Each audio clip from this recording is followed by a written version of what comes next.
Good morning, everybody. My name's Russ Hicks. I'm the president of Public Sector Partners, a catalyst company. We call PSP a catalyst company because we consider ourselves idea generators. We've embarked on a mission to help government provide service more effectively by examining emerging technologies and best business practices, and then create forums in which the ideas are incubated and given a chance to grow. We examine government's operational challenges from all sides, and then we bring together thought leaders from all practices that intersect the issues. That team then becomes our advisory board. So at this point in time, I'd like to invite all the advisory board members to stand up and be recognized, please. Come on, guys, don't be shy.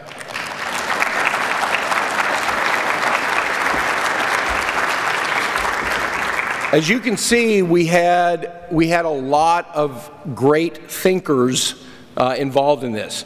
We create this team by recruiting the best and brightest from both the private and public sector, and they join in a collaborative effort to identify solutions and deliver those in a format that serves to build vision and teamwork.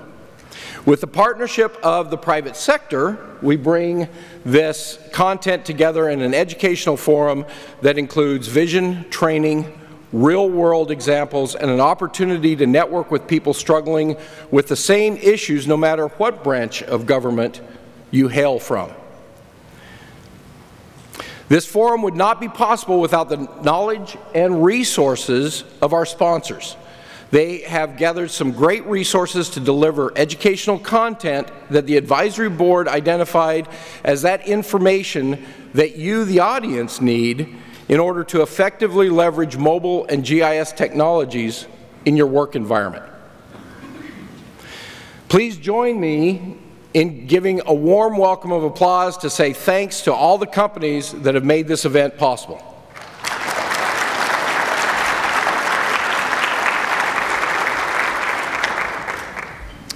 On that note, I'd like to open the second annual Mobile Government Forum. This year's event has three goals. The first is to examine ways that we can make government and the delivery of service to the people of California more mobile. The second was to improve the ability for Californians to connect with government. And the third was to modernize the infrastructure and business processes to be able to take advantage of mobile technology. You'll have an opportunity today to learn how to do these things in the classroom, in live demonstrations, and in networking with your peers. One note, most of the more than 50 education sessions and development labs are filled to the brim, so if you can't get into a particular session, don't worry. We're going to video all of the education sessions, and they'll be online and available to you by the end of next week.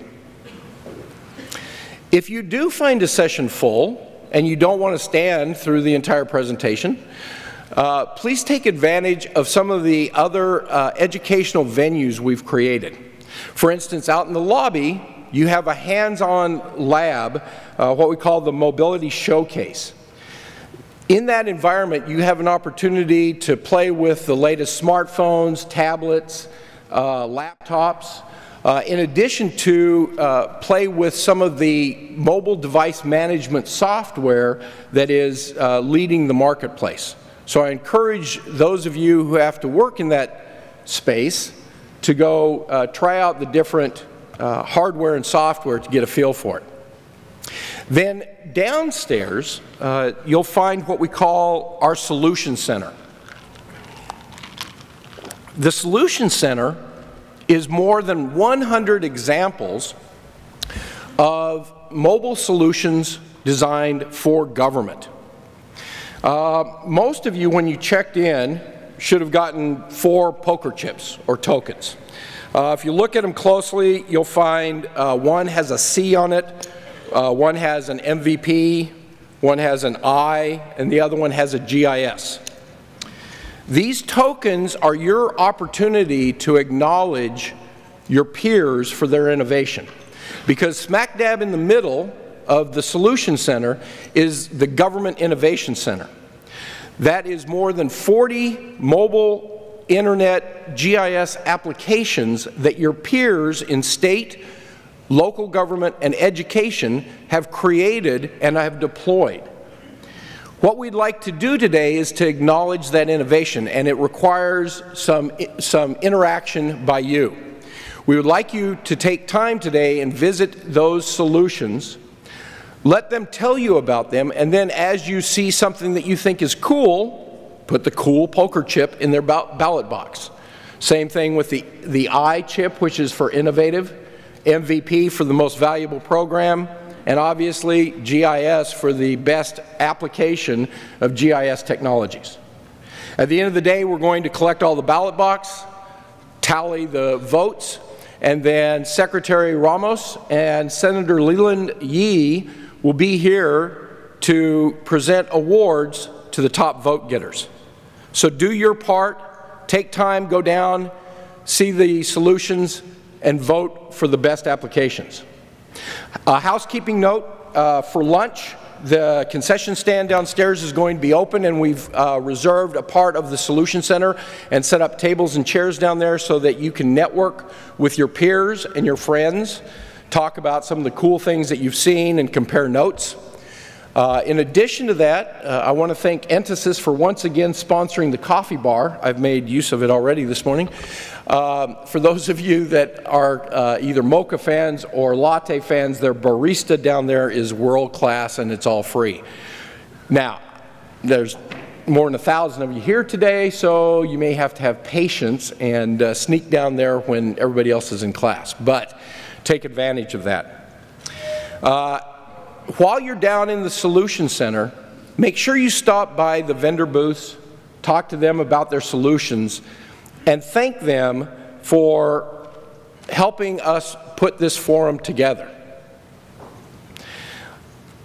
Take your time, learn a lot, have fun today. That's what a PSP forum is all about. On that note, I would like to go ahead and bring up our executive sponsors. First, I'd like to introduce the Undersecretary for the California Technology Agency, Paul Benedetto, and his counterpart on the advisory board, the California Resource Agency Information Officer, Tim Garza. Please give him a warm round of applause.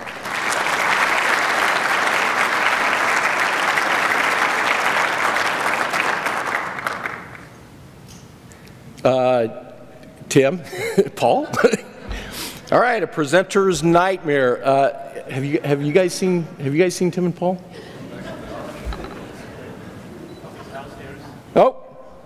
Oh. There.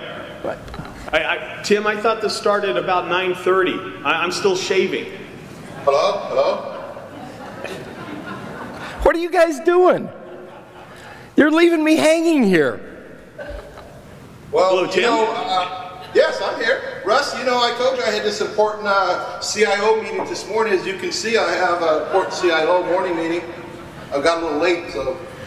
So, is it appropriate, Tim, to say that was a Mickey Mouse operation? Oh. Well, you know, I've dealt with PSP a lot, so I'm used to that. Oh, nice guy. What happened to your teammate? Well, hey, Russ, how you guys doing? What? You're supposed to be over there. I told you I had this meeting. Hey, I'm sorry. I thought it was started at 9:30, and so I just finished. I'm starting to finish shaving, and then Carrie has to do my makeup for me. Don't worry about it. People are used to the CTA being a little late. Hey, Russ, I have a question for you. I recognize the person in the giant hat. That looks like Carlos, but where's Panora and where's Armani in that mix? Well, I think you can pick who's who here for the AIO community, Paul. I can now. Hey, we're videotaping this, guys. I'm going to have this on record. We won't be cussing. Okay. So we apologize for the crowd for not being there, but we do have some messages we want to talk about. But before we do that, we have some disclaimers that we need to give you.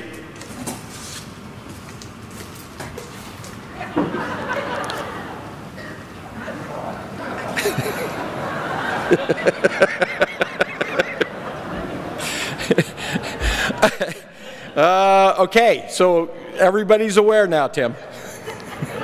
Okay, so since the crew couldn't put a neck on me, I just wanted to really get a little serious now, and I think this is a very important forum we're doing today. As you look around your own worlds, if you look around your private lives, look at how mobility has affected your private lives. Look how you use it today. Look how your friends and family use it. Look how the private sector companies that you deal with use it. How do they use it? They use it as a business enabler.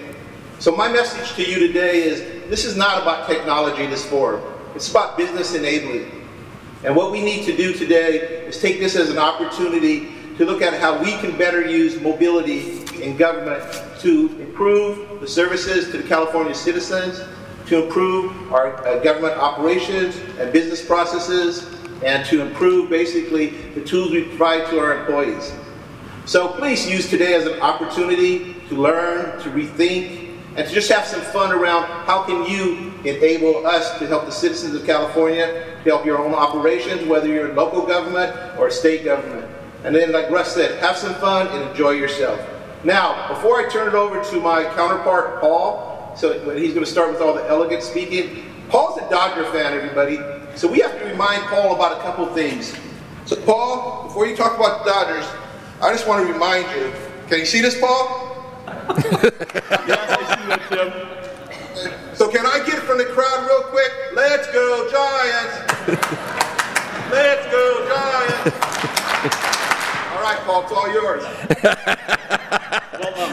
That's a hard act to follow, Paul. Yeah, I'll try. First of all, welcome, welcome, welcome. Thank you guys so much for being here. And first, a huge thanks to Russ and Sherilyn for their outstanding work they did on this. It takes a long time to put something like this together. And again, thank you guys very much. You guys did a wonderful job. And a big thanks again to our sponsors and the board members for their involvement. Because without them, none of this is possible.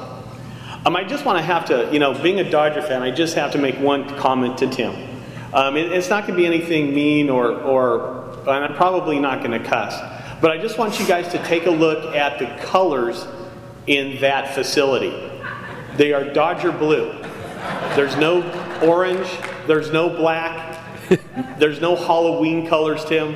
They're Dodger blue, baby, so go Dodgers. Just recently, Scott Patterson was interviewed by the National Association of CIOs, and they asked him a question about what does California do in the world of mobility? And Scott gave them 3 or 4 different answers, as you know Scott normally does. But he gave them 3 or 4 different answers, and they were so impressed with what we do and how we do it that we are so much unlike the 49 other states and the rest of the world for that matter in delivering mobile applications. We are the only state that has a true mobile app gallery. And in fact, NASIO is looking at copying us and putting that as a part of what they want to accomplish in terms of their mobile gallery. Again, showing that California is not only the innovation of the capital, it's that your ingenuity in that room is creating much difference and great opportunities for the citizens of California. Like Tim said, I hope you have fun. And I hope you learn as much as you possibly can. And I hope you go around and meet people, interact with people, network with people, drink as much coffee as you can, and just have a lot of fun, because this is our future. Our future is our ability to deliver mobile applications to the people, to the 40 million people or 39 plus million people in the great state of California.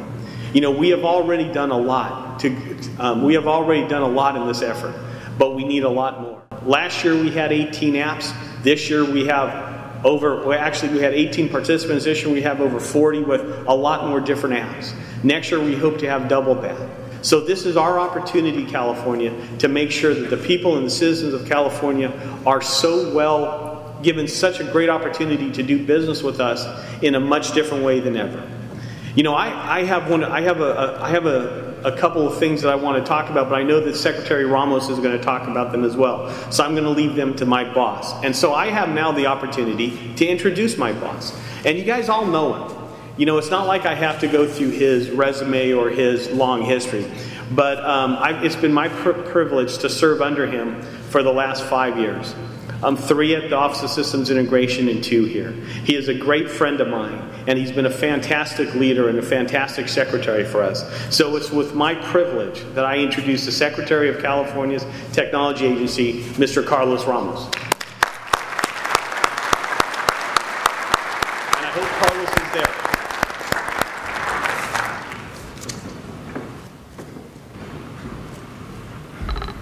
Now you guys know what I have to deal with every day. You know, the worst part is that makeup really doesn't help.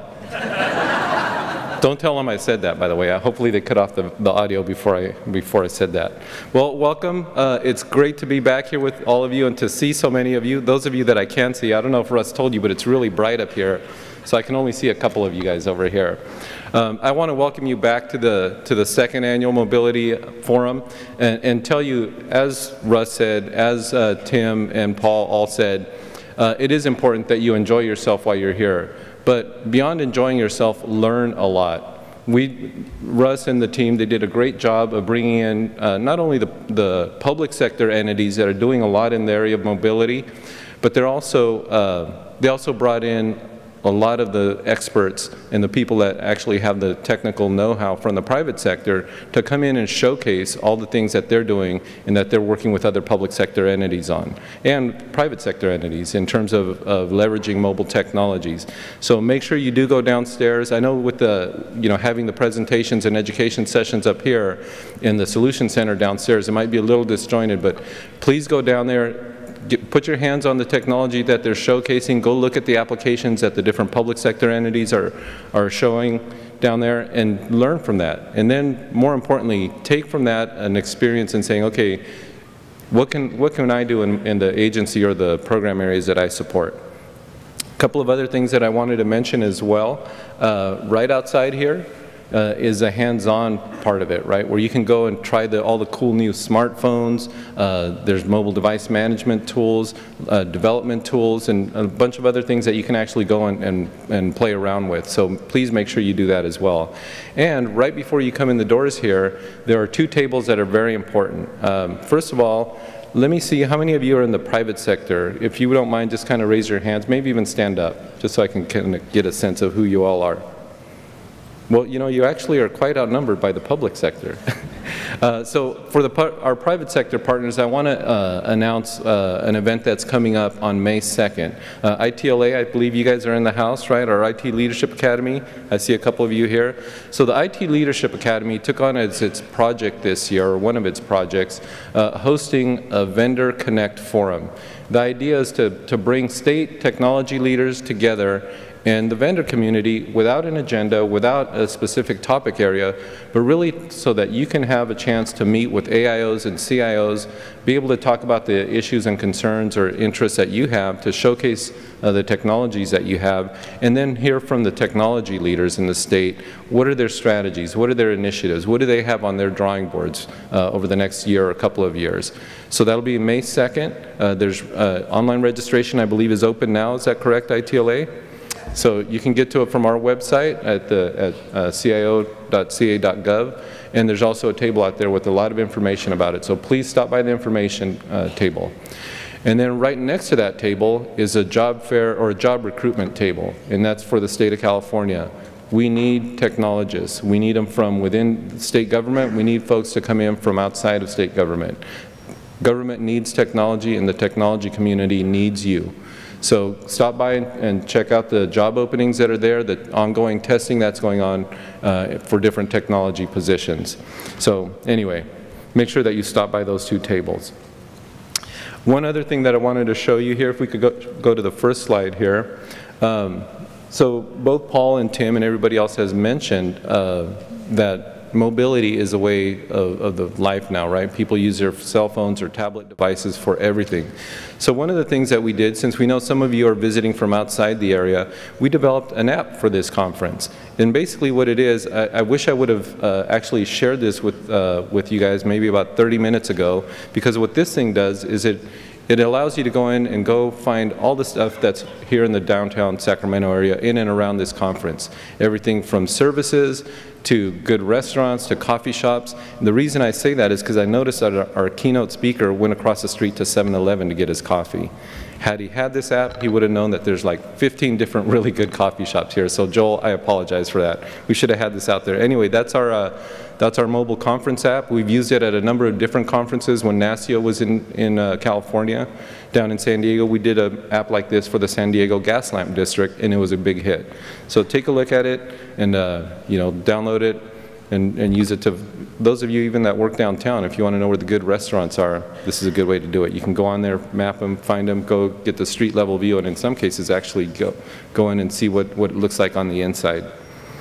So why do we do this technology conference? Why this particular area of mobility? You know, Paul and Tim were having a little bit of fun with their kickoff here, but it's actually a pretty good reflection of reality. You know, people are used to doing things in their private lives on their own terms and at their own convenience. And I think the same thing is true in terms of their expectations of government. They want to be able to interact and interface with government on their terms and at their convenience, whether they're in their pajamas like Tim was, or whether in the, you know, shaving or in the bathroom like Paul was. He wasn't really in the bathroom, but.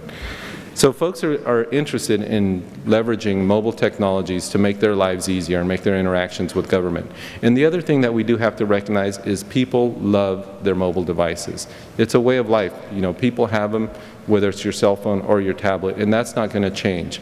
I wanted to show you a couple of interesting statistics here. Well, I guess I have to point it there. So I have kids. I have young folks that live with me. They use their phone everywhere. I mean, they can be in the back seat of the car sitting next to each other and they're texting each other. Or they can be in the middle of the movies. All of you have seen this, right? They're on the phone. They're doing almost everything that they need to do on their mobile phones. People love their mobile phones. Just a couple of interesting statistics here. This one I thought was kind of interesting. Most people, if you had to leave one thing at home, it was either your lunch or your cell phone. Most people would choose to leave their lunch at home. I find that kind of hard to believe, but not really. People love their tablet devices, and I guess it's something cultural because it goes back to olden times as well. The average person spends something like 90 minutes a day on their tablet device. They use them everywhere. They travel with them. Interestingly enough, 35% of people surveyed said they use their tablets in the bathroom. I'm not sure what part of the bathroom, but I imagine it's someplace where you have both hands free, so you must be sitting. And it's estimated that by 2015, over 82 million tablets will be sold in the US. So it's a trend that we need to recognize and one that we need to see the growth and understand its impact on the request for government services. Paul mentioned how last year at this event, I think actually the number was 8 solutions that were being showcased. Today it's 40. So in 1 year, we've had that big increase. I want to show you something else that shows, can we go to the next slide? So 2005, that was the last time we lost a pope or elected a new pope, right? Take a look at the picture from 2005 and take a look at the picture from 2013. Do you notice anything different there? So if you figure, even in the Vatican, even in places like that, you know, cell phones are having, and mobile devices are having an impact. And it's not just cell phones. You can see a couple of tablets there. That's how people get information. That's how people share information, how they interact with each other, and how they stay connected. I remember on this day, when they elected the new pope, I was on my way back. I got a text, actually an email, tell me about the new pope being elected. And so I was thinking, in an instant, people all around the world knew. There was pictures, there was videos of the white smoke coming out. So people are just used to mobility more and more. So now what I'm going to do is I'm going to tell you a little personal story. We can go to the next slide. It's kind of a sad story, so brace yourselves. But I want to tell you a personal story because I think it illustrates a good point here. Just about a month ago, you remember when it was really cold? We had, you know, basically record low temperatures overnight. I came home one day and found a bunch of water, a pool of water, on the floor of my garage. So I went in there and I looked, and sure enough, my water heater had conked out. And just like, you know, like always happens, it happened at the most opportune time, right? It was middle of winter, it was in the evening, you know, things probably like a Friday night or something like that. So I'm thinking, okay, I don't really know that much about water heaters, but I know one thing, I know I need hot water, and especially in the wintertime, I don't want to be taking cold showers. So I went around, I set about to try and find out how do I replace a water heater, what do I need to do. So like everybody else, you know, I thought, okay, I'll run down to Home Depot or Lowe's and I'll go buy one. So I went, I picked one up, brought it back. I've had to figure out what kind it was and how big it was and all this and that. I brought it back, then I hired a plumber to come and put it in. He came in, took one look at it and said, sorry, I can't help you, this isn't going to work. You have the wrong type of water heater here. You need this special type, something called a direct vent water heater. Because of the way my house was built, you can't use a regular water heater. So I'm like, oh, okay, well that's inconvenient, especially to find that out on a Saturday when, you know, everything else is already closed. So how do I get one of these? You're saying, oh, just go to any store, right? So I went back to Lowe's, I went back to Orchard Supply, I went back to Home Depot. They don't sell those kind of water heaters. And when I'd ask them, well, where do you get those? They said, you know, I don't know, you probably have to go to a plumbing supply store. So, okay, back online I went, looked at plumbing supply stores. I found a couple in the area. Most of them, again, weren't open on the weekend, but I did find a couple. So I called, said, hey, do you guys have these heaters? And they said, no, but we can get them. Oh, great. Well, how long would it take? About 2 weeks. You have to special order it.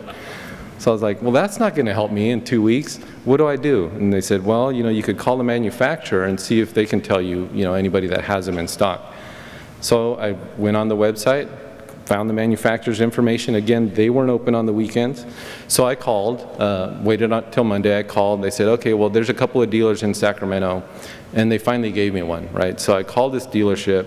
You know, not all this time, since, you know, these places are only open during the middle of the week or during the week at, you know, regular business hours, I was either having to call from home, stay late, or stay home late and then come to work a little bit late, or else call from work and try to arrange all this stuff. So I called up, I called this place and I said, hey, I'm looking for this particular type of water heater. It needs to be this size and this capacity, and I need it as soon as possible. Do you guys have one in stock? And they said, yeah, we actually have one. They took my name down, they took my phone number down, they reserved it for me. And they said, you gotta come and pick it up, but sure, you can get it. Well, what time do you guys close? Well, we close at 5. This was like 4:20 in the afternoon, and I was downtown at work, right? So I had to rush home. I had to go change my clothes, go pick, you know, take my son's pickup and then go pick it up. When I get there, the guy that I had talked to on the phone wasn't there. So I said, oh, you know, I'm looking for one of these type of water heaters. Luckily, I had the part number, and they look and they can't find it. They said, no, we don't have it in stock. So I was thinking, what? I just talked to the guy, and, you know, unfortunately for me, I neglected to write down the, you know, the invoice number, and I didn't even remember the name of the guy that I was talking to. So they went around, they were looking for it, and they said, well, what's your name? I gave them my name. They couldn't look, they looked it up. We don't find anything here reserved for you. So I was thinking, by this point I was getting pretty frustrated. I'm thinking, okay, it's been several days now. I've been, you know, taking all this time to go here. I don't know much about this thing, but, you know, it's kind of frustrating, and they're about to close, and if I don't get it from here, I don't have time to get to the other place. So finally they looked around and they said, oh, wait a minute, what was your name? They had misspelled my name. So they had it there, they had it reserved for me, but they had misspelled my name. So I said, okay, well, you got it, that's fine. I paid them for it. And they said, well, now you need this thing called a vent kit. Do you know what kind of vent kit you need? I'm like, no. And I said, well, you need to know, you know, several things about your hot water heater. You need to know how far it is from the house, from the wall, and how much clearance you have. Do you have this sort of, you know, power outlet up here? Stuff that I didn't realize I needed till I actually got over there. So, you know, I didn't know that stuff. Luckily, my wife was at home, so I called her up. Hey, go to the garage, use a tape measure, see how far this thing is from here, get all these dimensions and everything. Finally, they, you know, long story short, you know, I got the information I needed. I bought this special kit and was able to get back home and get out of there just before they closed. So I got home, then I had to figure out how do you go about getting somebody to come in and install this particular type of water heater. So why am I telling you this story? And I guess the reason I'm telling you the story is because by the end of that experience, I was pretty frustrated. You know, I'd made several trips, several of them that were futile trips. I got to a place only to find out I needed additional information that I didn't have with me. And, you know, basically was very frustrated, and I was a pretty unhappy camper. You know, finally I did get things working, and, you know, we were all able to take hot showers again. But that's a lot like what it is for people that deal with government. First of all, you know, dealing with government usually isn't at a very convenient time. You know, if you're unemployed and need to apply for benefits, or if you need to pay taxes or deal with those sorts of issues, it's never really at a time when you think, you know, oh, this is a great day for my water heater to quit on me. You know, it's the middle of summer, I don't care if the water is cold, you know, I know where everything is. And it happens to be during my downtime. It's usually at a time that folks are dealing with government when they don't really want to, and it's not that convenient for them. Plus, it's very frustrating for them. You know, first of all, you know, you'll start off, you know, with an organization. Most government consumers don't know exactly which programs or where they are in government. They can't figure out our organizational structure. And when they do come in and interact with us, you know, very often they have to come to an office. It's, you know, during business hours, and they got to bring a bunch of stuff with them. They get there, they start going through the process only to find out, oh, you know what, you needed this additional form or this additional information. So very much like myself, dealing with the issue of putting in a water heater, for customers of government services, government interactions can be very frustrating and a very frustrating experience. So part of our responsibility is, I think, to make that a little easier for them. So here's something I want you to think about. Can you go to the next slide? We're going to spend a lot of money on technology. This is our IT spend as we've been able to calculate it. So most of you know we require departments to submit a 5-year capital plan. Our capital plan for the next 5 years estimates almost over $900 million of expenditures on new technology initiatives, right? And these are the ones that have been approved and the ones that are reportable. You know, there was a lot more on people's drawing boards. Our 2013 cost report, meaning that what we're spending on technology today, is about $2.1 billion a year. That's how much we think we're going to spend on technology, on maintaining our existing systems. And then if you look at our project portfolio, these are the ones that are already in flight. There's a total value of those of about $5.2 billion. So we're going to be spending a lot of money in technology. Government is relying on technology. So here's my request to you. Go to the next slide. As we're spending in technology, as you're making decisions about what we're going to spend on, put yourself in the customer's shoes. See that picture on the left there? That's pretty much what it's like for consumers when they have to deal with government. They're frustrated, they don't understand it, there's usually, you know, long, complicated processes. So what can we do in the area of technology to make sure that we have an impact that the consumer feels? I think mobile technologies is one of those areas that has a great deal of promise in helping consumers understand a better way, an easier way, and a more effective way to interact with government. An ability to interact with government on their terms, on their time frames, and in a way that's convenient to them. And then finally, I would say, you know, just remember what it's like to buy a water heater. We want to make sure that that's not the experience that people have in government. So I do want to share with you, you know, as we go forward today, make sure that as you're out there looking at the solutions that have already been developed, take ideas from that as to what can I do back in my shop?